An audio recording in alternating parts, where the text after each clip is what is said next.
मला माहिती नसतं, काही नसतं, काहीतरी आम्ही पण सगळ्या जाती धर्माला बरोबर घेऊन जातो बाळा. आहे दादा, म्हणजे मला जे वाटलं ते मी तुमच्यासाठी नाही मान्य आहे, परंतु त्याच्यात तसं नाही.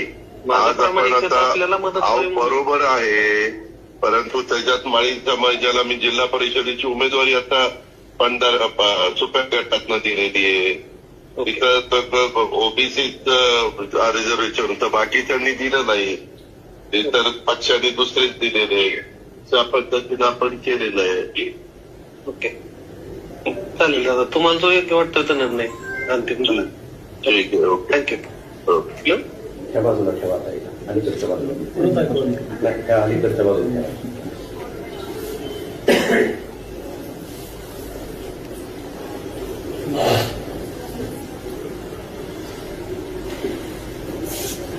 माहिती नसतं, काही नसतं, काहीतरी आम्ही पण सगळ्या जाती धर्माला बरोबर घेऊन जातो बाळा.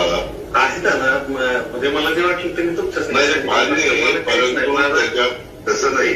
आज आपण आता बरोबर आहे, परंतु त्याच्यात माळी समाजाला मी जिल्हा परिषदेची उमेदवारी आता 15 सुप्या गटातनं दिलेली आहे. तिथं ओबीसीच रिझर्वेशन होतं, बाकीच्यांनी दिलं नाही. ते तर पक्षाने दुसरेच दिलेले, त्या पद्धतीनं आपण केलेलं आहे. तुम्हाला जो योग्य वाटतं तो निर्णय अंतिम झाला.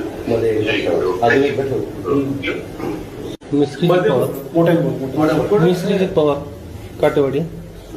थोडंसं ज्यावेळेस हे सगळं झालं सुरुवातीला, तेव्हा कुणाच्या ह्या गोष्टीवरती बोलायला म्हणजे सगळेच दुःखात असल्यामुळं काय आहे, लास्ट कॉल कोणाचा आहे ह्या गोष्टीवरती डिस्कशनच नव्हतं.